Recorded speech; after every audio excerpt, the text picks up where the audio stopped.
안녕하세요. 홍혜영 성도입니다. 제가 부족한 것은 성도님들께서 더 잘 아십니다. 그러나 하나님께서 부르시고 명하시어서 순종을 드립니다. 함께 기도하시겠습니다. 두렵고 떨림으로 아버지 앞에 섰습니다. 함께하여 주시고 영광 받아주세요. 예수님 이름으로 기도드립니다. 아멘. 오늘 함께 나누실 본문은 마태복음 13장 44절에서 52절 말씀입니다. 잘 아시는 대로 마태복음 13장은 천국을 비유로 말씀하신 장입니다. 오늘 본문을 보기에 앞서 먼저 13장 전체 구조를 살펴보겠습니다. 중심은 두 가지 비유인 씨 뿌리는 자의 비유와 곡식과 가라지의 비유입니다. 이 두 비유는 비유로 말씀하시는 이유와 해석이 따라 나옵니다. 두 가지 비유 사이에 하나님의 역사, 본질을 말해주고 있는 심겨진 작은 겨자씨가 자라서 나무가 되는 비유와 가루 속에 넣어져 전부를 부풀게 한 누룩 비유가 있습니다.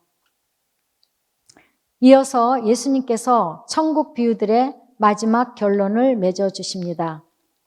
이 여러 가지 천국 비유를 듣고 우리에게는 열리고 닫히는 나눔이 있습니다. 어제 인카운트링에서도 나누었지만 말씀을 듣기 원하는 자, 말씀을 듣고 행하는 자에게만 들린다 라고 예수님께서 왜 비유로 말씀하시는지를 얘기해 주십니다.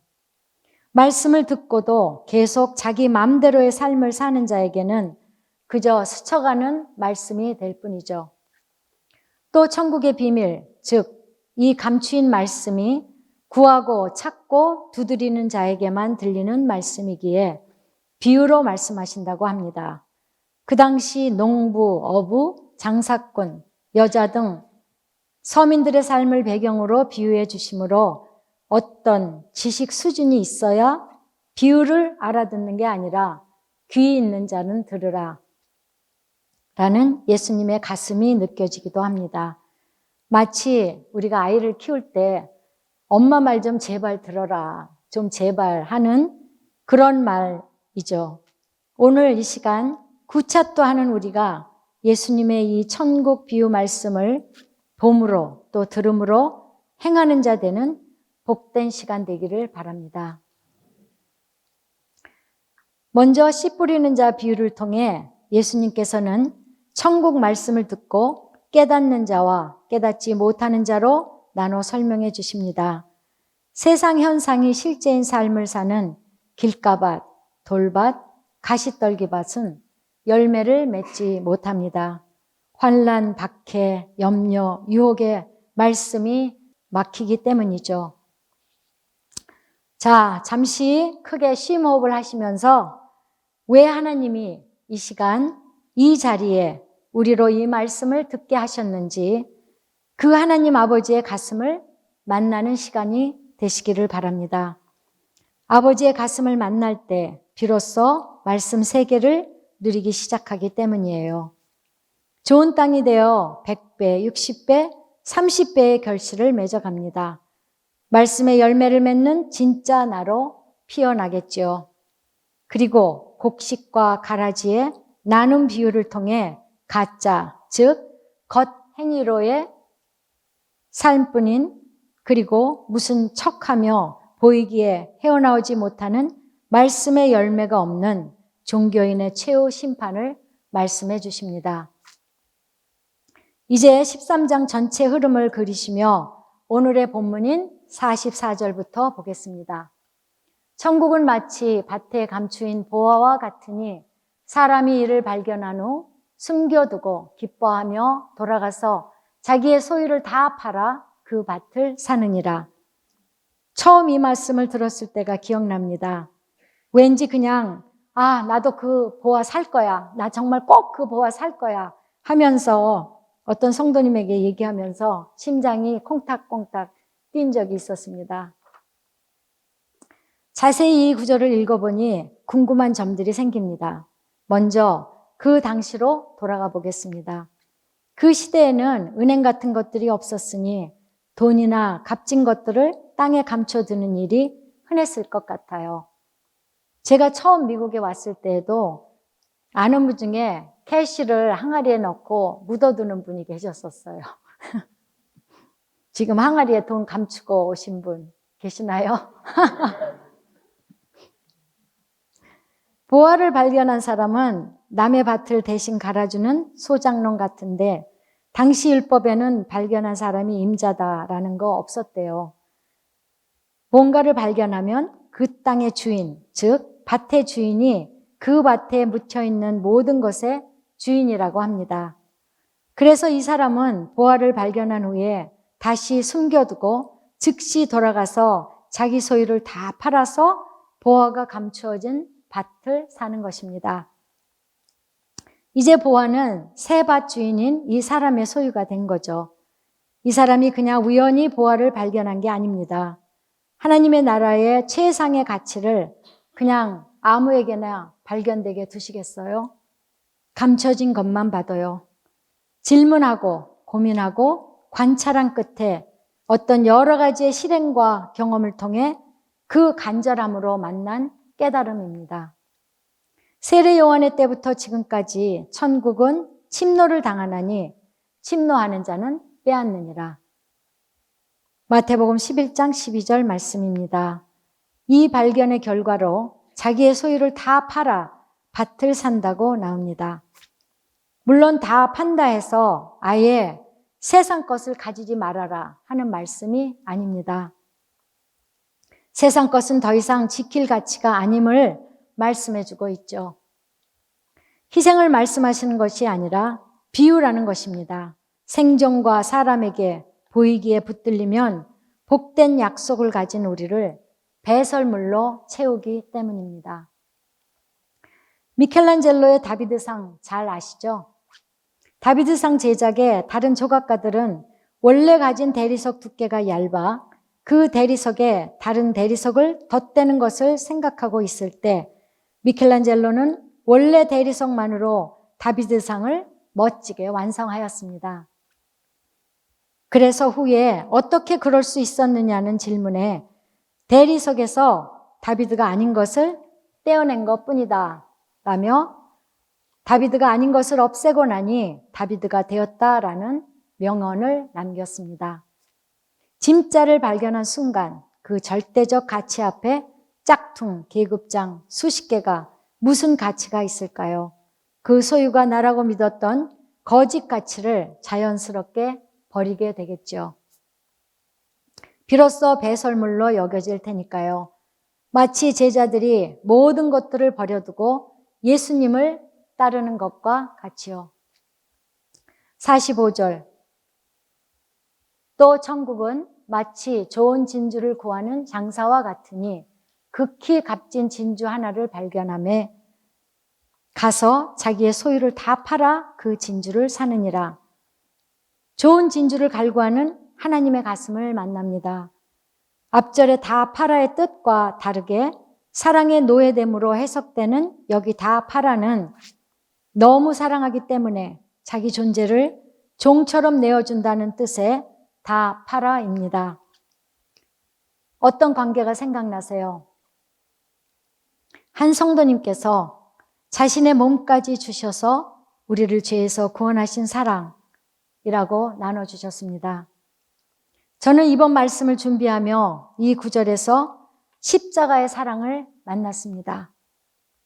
십자가의 그 큰 사랑 속에 나의 존재가 좀 더 뚜렷해졌습니다. 이제 마지막 비유를 보겠습니다.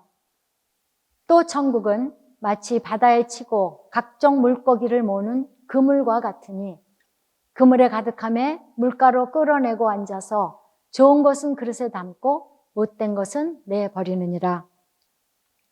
세상 끝에도 이러하리라. 천사들이 와서 의인 중에서 악인을 갈라내어 풀무불에 던져 넣으리니 거기서 울며 이를 갈리라.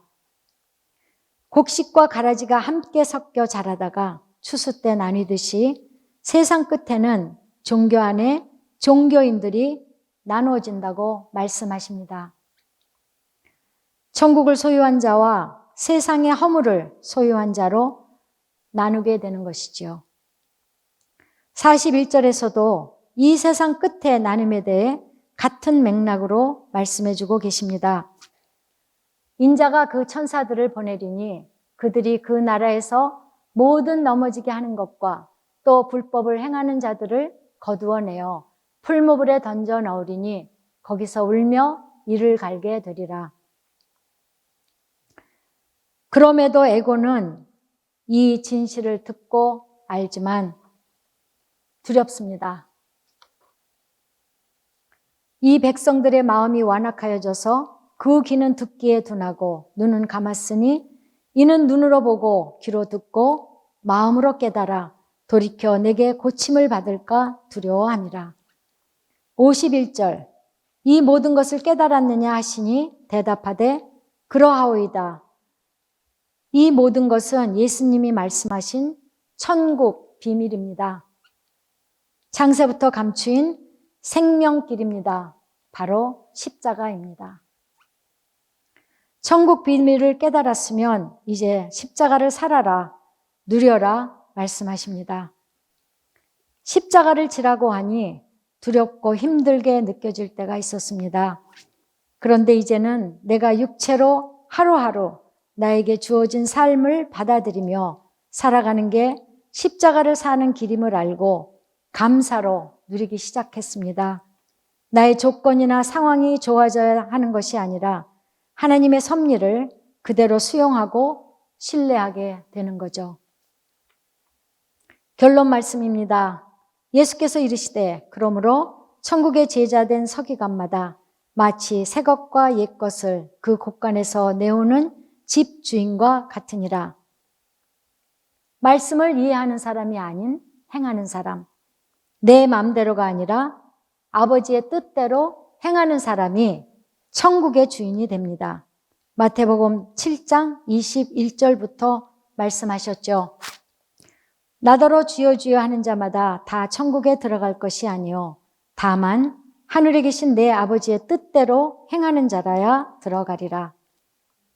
말씀을 삶으로 써내려가는 사람, 종교에서 자유케 된 집주인, 하나님의 역사와 섭리를 누리는 유업자, 모두 십자가를 사는 하나님의 나라의 비밀을 깨달은 사람입니다. 우리는 유업자로 창조되었습니다. 천국을 유업으로 누릴 수 있습니다. 너무 먼 나라의 말처럼 들리시나요? 그럼 이해를 도울 수 있는 영화 한 편을 소개하겠습니다. 1979년 영국, 마가렛 대처 수상은 높은 실업률과 인플레이션을 개선하겠다고 강력한 산업 구조 조정을 실시합니다. 그리고 1984년 3월 전국의 20개의 국영 탄광을 폐쇄하겠다고 발표합니다. 탄광 폐쇄와 함께 대규모 인력 감축에 대대적인 탄광 노조 파업이 일어납니다. 영국 북부 더럼이라는 지역은 1980년대 약 13만 명의 광부들이 일하던 영국의 주요 석탄 생산지였습니다. 그곳에 11살 소년 빌리와 광부인 아버지 제키와 형 토니, 그리고 치매 환자인 할머니가 함께 살고 있었습니다. 빌리는 아버지의 권유로 매주 권투 수업을 듣던 평범한 남자아이였습니다. 그러나 어느 날 발레 연습실을 광부들의 파업 지지를 위해 내어주고 윌킨슨 발레 선생님이 발레 학생들을 데리고 와 체육관 한 켠을 같이 쓰게 되었습니다. 발레 수업을 우연히 보게 되는 빌리는 재미있어 보여서 권투 신발을 신은 채 엉거주춤 여자아이들 사이에 끼어들게 됩니다. 발레를 가르치고 있던 윌킨슨 선생님은 빌리가 발레를 재미있어 하는 모습을 보고 발레 슈즈를 무심코 던져주며 다음에 올 때는 수업료도 같이 갖고 오라며 빌리가 자신의 수업에 계속 들어오도록 이끌어줍니다. 그날 이후 발레 슈즈는 빌리의 가장 소중한 보물이 되었으며 삶의 열정을 불어일으키는 동기부여가 되었습니다. 그러나 한편으로는 왠지 발레는 여자아이들이나 해야 하는 것 같고 남자가 발레복을 입고 춤추는 것은 뭔가 잘못되는 것 같다는 생각이 들어 주변의 눈치를 보느라 정작 자신의 재능을 마음껏 발휘하지 못합니다. 그리고 가장 두려운 것은 할아버지께서 물려주신 권투 글러브라며 잘 간수하고 권투 열심히 하라고 하신 아빠의 말이 마음 한구석에 부담으로 자리를 잡은 것이었습니다. 삶에서 참 안타까운 것은 내가 무언가를 하고 싶을 때 먼저 자연스럽게 하고 보는 것이 아니라 사회가 규정해 놓은 기준에 미리 답을 정해놓고 이것은 잘못된 거야, 틀린 거야 라며 회피를 하는 것입니다. 사회가 원하는 성공의 모델에 나를 끼워 맞추느라 정작 내가 하고 싶은 일은 쉽게 포기해버리곤 하죠. 내가 되고 싶은 나는 찾지도 못하고 소중한 순간순간을 계속 잃어버리고 마는 거죠. 진정으로 행복하기를 원하면서도 행복하지 못하는 안타까운 현실을 보게 됩니다. 빌리는 권투 대신 스스로의 의지로 선택한 발레에 점점 더 흥미를 가지게 됩니다. 가족들 몰래 미친 듯이 발레 연습을 하고 책 살 돈이 없어서 도서관에서 발레 교습서를 훔쳐와서 혼자 책을 보며 발레 연습에 매진을 합니다. 모자란 자신의 실력을 끌어올리기 위해 연습에 또 연습을 거듭하며 새로운 꿈을 꾸기 시작하지요. 그러던 어느 날 몰래 발레 수업을 듣던 빌리는 아빠 제키에게 들키고 맙니다. 발레하는 아들 빌리를 이해하지 못하는 아빠는 돈 50펜스를 벌려면 얼마나 힘든지 아냐며 아들을 향한 원망과 가슴 아픔에 아들을 때리고 하라는 권투는 안 한다며 되먹지 못할 발레를 그만두라고 소리칩니다.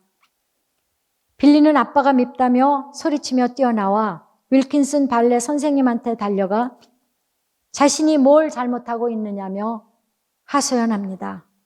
어린 빌리에게 윌킨슨 선생님은 너의 뜻대로 하라고 말합니다.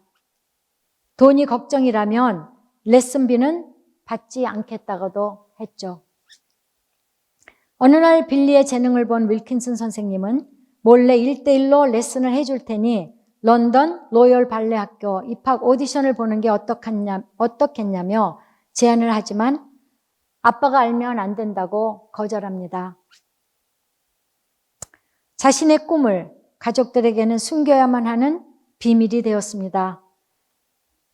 엄마를 그리워하던 빌리는 어린 시절 돌아가신 엄마가 18살이 되면 읽어보라던 편지를 선생님에게 가져와 보여줍니다. 11살 빌리는 벌써 얼마나 많이 읽었는지 다 외워버린 편지였습니다.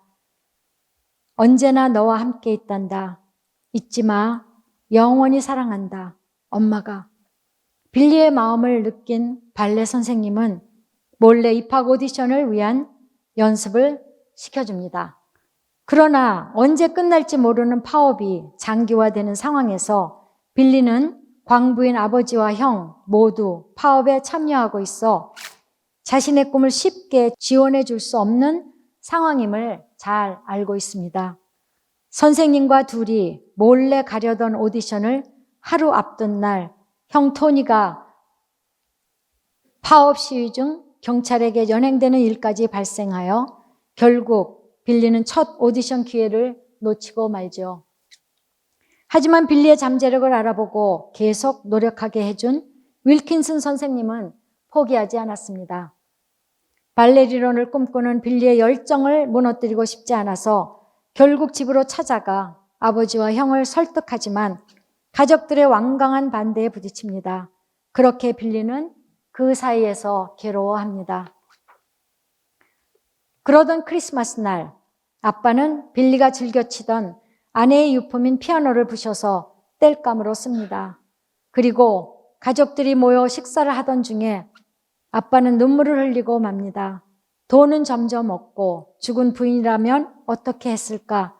어린 아들이 저렇게 좋아서 발레를 하겠다고 하는데 돈을 벌기 위해 자기 혼자 탄광으로 돌아가면 배신자로 낙인 찍히게 되는 수모를 감수해야 합니다.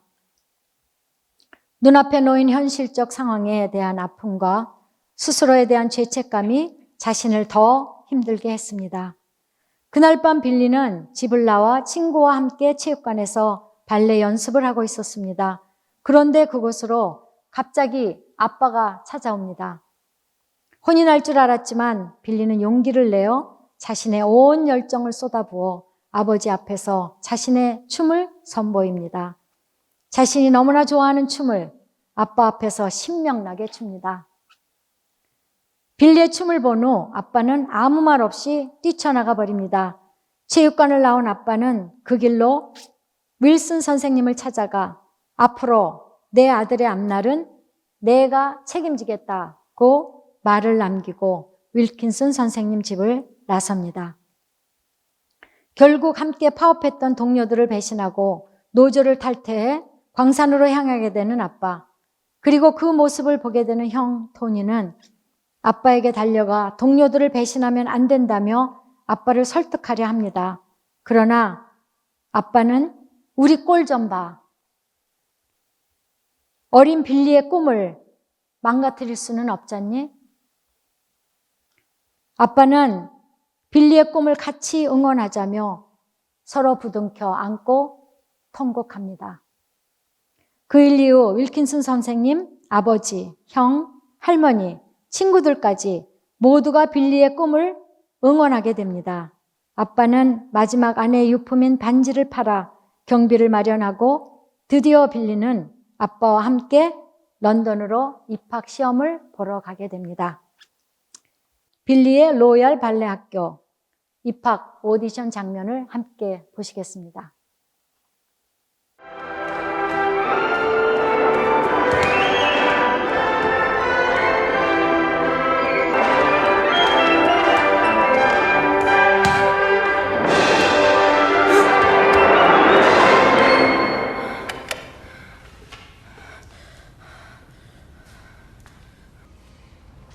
Yes, well, just a few questions then. Billy, can you tell us why you first became interested in the ballet?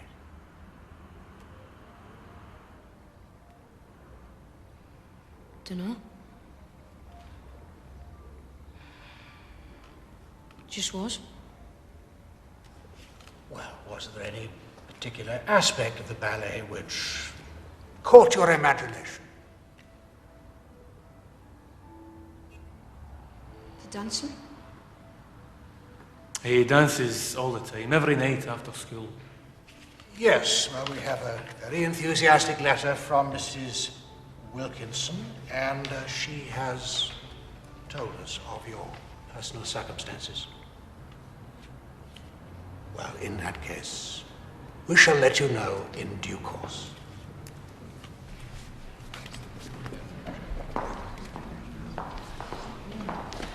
Just one last question. Can I ask you, Billy, what does it feel like when you're dancing?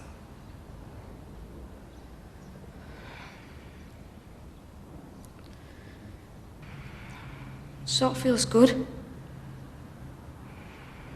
It's sort of stiff and that. But once I get going, then I like forget everything. And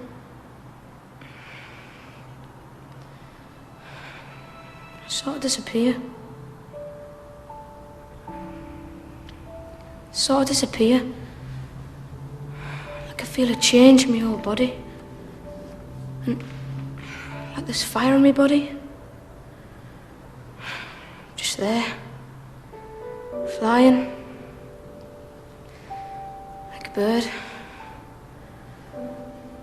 Like electricity.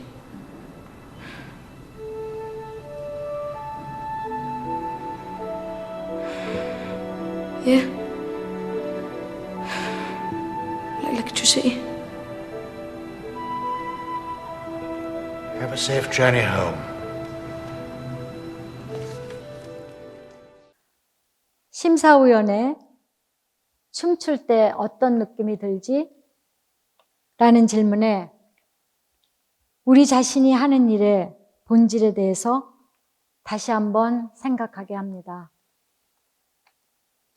무슨 일을 하든지 자신이 하고 있는 일을 얼마나 좋아하십니까? 무언가 좋아하기 시작했던 소중한 마음을 잊고 그냥 바쁘게 살고 계시진 않습니까? 하나님을 사랑한다고 하면서 그 소중한 마음은 잊고 계시지는 않습니까? 먹고 사는 일에 바빠서 해야 하는 일과 하고 싶은 일을 혼돈하고 있지는 않은지 우리 자신에게 반문하게 됩니다. 마침내 로열 발레 학교에서 빌리의 입학 시험 합격 여부가 적힌 편지가 도착했습니다. 아들의 입을 통해 합격이래 라는 소리를 듣고 아빠는 밖으로 나가 감격에 겨워 기쁨의 눈물을 흘리며 동네를 뛰기 시작합니다. 14년 후 메인 발레리노가 된 빌리, 아빠와 형을 런던으로 초대합니다. 미운 오리새끼였던 자신이 한 마리의 백조가 되어 날아오르는 발레 장면으로 영화는 끝이 납니다. 이 영화에서는 상징적인 것이 두 가지가 나옵니다. 첫째는 곤투 그로브인데 세상의 규정과 규범을 상징합니다. 둘째는 발레 슈즈인데 십자가를 나타냅니다. 아빠는 남자는 이래야 돼, 저래야 돼 하면서 운동은 곤투나 축구 같은 것을 해야 남자다운 거야 하며 강요합니다. 그러나 빌리는 그 규정에 반문하고 갈등합니다. 빌리는 발레 슈즈를 신고 자신의 십자가를 집니다. 자신은 발레를 할 때 새가 되어 날아가는 것 같다며 자신을 피워냅니다. 십자가는 열정입니다. 하지만 아픔입니다. 그래서 소중한 것입니다. 빌리가 꿈을 펼친 순간이 어느 날 갑자기 하늘에서 뚝 떨어진 것이 아니지요. 수십 번, 수백 번 넘어져가며 연습하고 그 노력으로 모두의 반대를 이겨내고 또한 그 반대를 응원으로 만들었습니다. 그 수많은 기대와 희망을 안고 얻은 결과이기 때문에 빌리의 꿈은 더 소중하고 값진 것이라 생각합니다. 성도님들, 나로 살아가는 기쁨을 누리고 계십니까? 그렇지 않다면 그것을 막고 있는 것은 무엇일까요? 남편입니까? 아내, 자식, 돈입니까? 바로 나 스스로가 그것을 허락하지 않고 있는 것입니다. 나의 약점으로 인해 나는 하나님께 오히려 감사한다. 이를 통해 나를 알았고 나에게 주어진 일도 알게 되었을 뿐만 아니라 내 하나님을 발견했기 때문이다. 지금까지 저와 함께 하시고 또 앞으로 새 일을 행하실 하나님께 드리는 저의 고백을 나눔으로 오늘 말씀을 마무리하겠습니다. 저는 한국에서 결혼식을 하고 20일 만에 남편을 따라서 낯선 미국 펜실베니아주로 이민을 왔습니다. 70년대 후반 한인들이 많지 않았던 시절이어서 한국 사람을 만나면 무조건 가까운 이웃이 되고 서로를 도우며 친척처럼 지내던 시절이었어요. 몇 년 후에 저희는 뉴저지로 오게 되었고 그때 처음으로 근처에 있는 다른 타운에 한인교회가 생겼다는 소식을 들었어요. 한인교회가 생긴 후 매년 저희 집에서 추수감사절 터키를 구워서 함께 먹던 몇몇 가정이 다 교회로 가고 갑자기 우리 네 식구만 지내려 하니 그때 저희 마음이 참 외롭고 슬펐죠. 어렸을 때 한두 번 가보았던 교회라는 곳을 저도 다니고 싶은 마음이 생기더라고요. 남편에게 새해부터 교회를 가도 될까 물었더니 또 흔쾌히 가라고 해서 다음해 1월부터 저희 첫 교회 생활이 시작되었습니다. 교회를 다니기 시작하면서 열심히 찬양대에서 찬양을 했고 어떤 교회 모임에도 빠지지 않았죠. 특히 많은 사람들이 있는 곳에 내가 함께 있다는 것이 좋았어요. 그렇게 살아가던 중 남편은 직장을 그만두고 누나에게 돈을 꾸어 작은 장사를 시작하게 되었어. 그러나 장사는 뜻대로 잘 되지 않았고 시누이의 돈 독촉은 끊임없이 계속되었죠. 또 남편이 직장을 다닐 때는 저희 부부가 아침과 저녁에 일을 하며 서로 돌아가면서 아이들을 돌보았는데 남편이 장사를 하다 보니 하루 종일 베이비시터에 맡기게 되었어요. 그러다 한 살 반 된 아들아이가 감기로 인한 뇌막염으로 입원을 하게 되었죠. 교회를 다닌 지 1년도 채 안 되었을 때였고 그때 저는 하나님도 기도하는 것도 잘 몰랐어요. 그래도 형제도 친척도 없는 저에게는 내 답답함을 호소할 것이 교회에서 부르는 하나님뿐이었죠. 그래서 병원 침대에 누워있는 아들아이를 바라보며 눈을 감고 그저 하나님 도와주세요 라고 말했어요. 그런데 갑자기 옛날 어려서부터의 일들이 하나씩 필름처럼 보여졌고 저는 울기 시작했죠. 그리고 잘못했던 일들이 떠오를 때 저는 잘못했어요, 죄송해요 만을 반복했어요. 2주 후에 아이는 퇴원을 했고 잘 걸어다니던 아이가 다시 기고 걸음마를 새로 배워야 했지만 다행히 후유증 없이 잘 자라주었어요.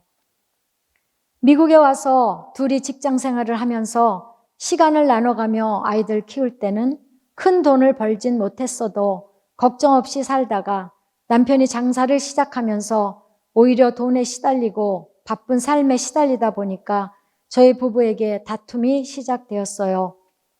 거기에 시댁 식구들과의 여러 가지 일들이 생기기 시작하면서 힘겨운 날들이 계속되었죠. 그 와중에도 아이들은 자라고 아이들과의 관계에는 틈이 생기고 우리 가족은 단절되기 시작했어요. 모든 것을 자신의 뜻대로 고집대로 움켜쥐고 컨트롤하는 남편과의 다툼이 그치지 않았죠. 일 끝나고 집에 돌아온 아빠를 만나는 아이들에게는 살얼음판 걷는 불안과 두려움의 집이 되었고 많은 날들을 울면서 저녁을 먹고 각자 방으로 돌아가야 했던 지옥 같은 날들이 계속되었어요. 어떻게 하든지 이 상황을 바꿔보고 싶었던 저는 부흥회, 새벽 예배, 철야기도 마치 점을 보러 다니듯 막연한 기대를 하며 어디든 찾아다니며 울고 도와달라고 부르짖었죠. 어떤 때는 무겁고 지친 발걸음으로 교회에 가서 몇 시간씩 울며 하나님께 마음을 토했고 그리고 너무 가벼운 마음으로 나오기도 했어요. 그렇게 살아가던 20년 전쯤 이학권 성도님의 말씀을 우연히 듣게 되었죠. 그 말씀이 제 귀에 잘 들렸고 다시 듣고 싶은 마음을 갖게 했어요. 그리고 하나님 교회가 뉴저지에서 시작된 지 1년쯤 후에 저희 부부는 하나님 교회로 오게 되었죠. 주일만으로는 안 되어서 CD를 매주 가져다가 집에서 듣고 운전하면서도 듣고 또 들었어요. 제 삶의 제2의 달리기가 시작되었죠. 말씀 중에 어떻게 살아야 하는지를 들으면 그대로 살고 싶어서 조금이라도 살아보려고 했지만 실패를 거듭했어요. 그래도 말씀대로 꼭 살아보고 싶었어요. 마치 유치원생 어린아이가 선생님이 하라고 하면 엄마 아빠가 뭐라고 하든지 선생님이 시킨 그대로 꼭 해야 된다고 생각하듯이 저도 그렇게 생각하면서 따라가기 시작했어요. 물론 전해지는 말씀은 저에게 쉽지 않았고 잘 깨닫지도 못했지만 말씀을 듣는 제 가슴은 늘 벅찼고 기다려졌어요. 그리고 무엇보다 저의 삶이 하나씩 변하기 시작했어요. 저의 가슴에 행복의 빛이 조금씩 비추기 시작했고 기쁨도 느껴졌어요. 무엇보다도 말씀이 제 가슴을 조금씩 두드리고 계심을 만났죠. 그러던 어느 날 저희가 망했어요. 말하자면 돈이 다 없어진 거죠. 제가 돈 관리를 하지 않아서 처음에는 왜 우리가 망했는지도 몰랐어요. 그런데 그 와중에 남편은 동맥이 3개나 막혀서 오픈할 설주리를 하게 되었고, 뒤돌아보면 13년 전에 또 다른 어려움의 시작은 저희 가정에 하나님께서 축복하신, 하나님께서 허락하신 축복의 시간이 시작되었어요. 그때 즈음에 하나님교회의 제자훈련이 시작되었죠. 저는 하나님교회에 와서 많은 것들을 새롭게 시작했고, 처음에는 잘 몰랐지만 나눔의 시간들을 통해서 제 마음에 하나님을 알고픈 소망이 생기기 시작했습니다. 그리고 몇 년 전부터는 세상에서 어떤 이야기를 하는 것보다 말씀을 나누고 있을 때 행복하고 기쁨의 시간이 되었어요.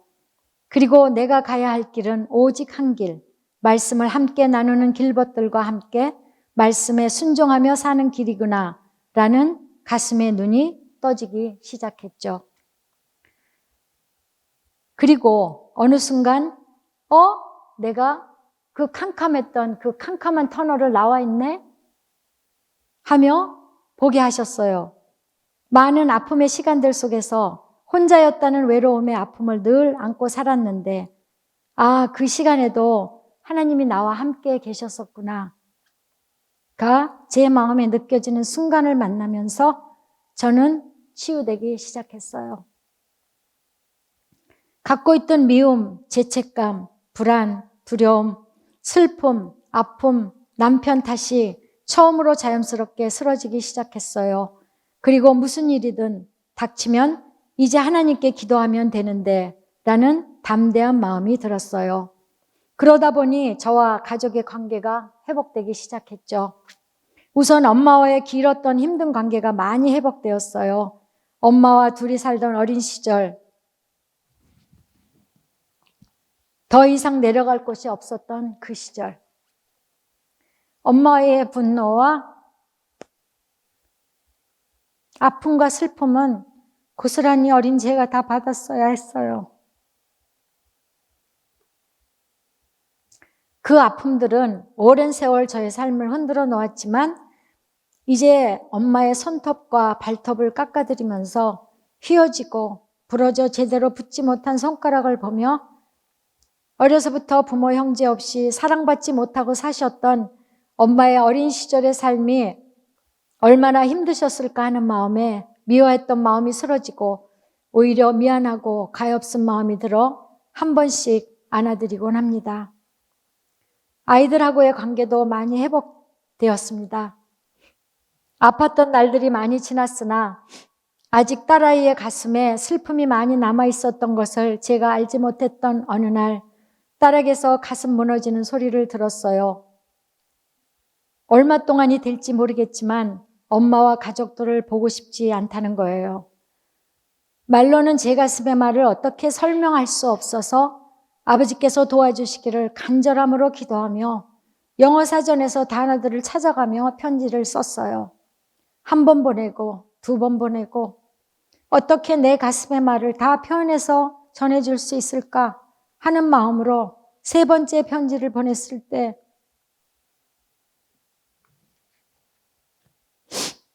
딸에게서 연락이 왔어요. 엄마의 진실한 마음이 느껴졌다고요. 너무 감사했어요. 아버지께서 내 기도를 들어주셨구나. 아버지께서 나를 도와주셨구나. 그 후로 아이들에게 작은 것부터 고백하기 시작했어요. 미안했다고. 정말 미안하다고.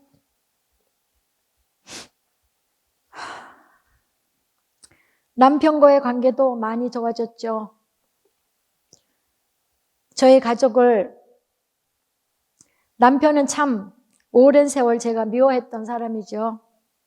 저희 가족을 많이 힘들게 했고 아프게 했던 사람. 작년 12월 초 어느 날 저희 일방적인 심한 다툼이 있었고 저희 마음은 여느 때 같지 않게 많이 복잡했어요. 그런 마음이 들면 저희 습관 중 하나가 작정하고 그 일을 가지고 하나님 아버지 앞에 앉는 것이죠. 그날도 그렇게 한참을 울며 기도하는데 제 마음에서 그 사람이 너에게 얼마나 소중한 사람인 줄 아니? 라는 소리가 들렸어요. 놀라고 형언할 수 없는 가슴에 통곡이 터졌죠. 그 후 오랜 세월 동안 가지고 있던 미움은 더 이상 제 가슴에 존재하지 않았어요. 그리고 남편을 바라보는 저의 마음이 달라졌어요. 같은 남편인데 말이죠. 그 밤 힘들었던 지난 날들의 아픔을 토해내듯 아버지 앞에서 많이 울었어요. 삶의 여러 가지 실패와 힘들고 아팠던 날들을 통해서 저는 하나님을 바라보게 되었고 아버지의 이름을 부르게 되었어요. 모든 삶에는 때가 있고 모든 때를 아름답게 만드신 하나님께 매일매일 기도 속에서 저는 말합니다. 저 이제 하나님 없이는 안 되는 거 아시죠? 간구 또한 무엇이든지 저에게 원함은 있으나 꼭 하나님의 가장 선하신 뜻대로만 허락해 주세요 합니다.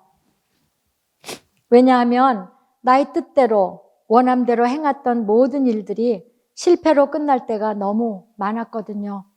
그래서 하나님이 해주시는 일이 가장 좋은 일임을 알게 되었어요. 더 이상 세상 일이 힘들어서 울지 않아요. 아버지 앞에 너무나 부족한 저의 모습, 말씀대로 살고 싶으나 사라지지 않는 저의 모습에도 사랑으로 응답해 주시는 아버지 앞에서 많이 웁니다. 이제는 다만 아버지의 가슴을 알아가는 딸, 하나님 앞에서의 다하여의 삶을 살고 싶습니다.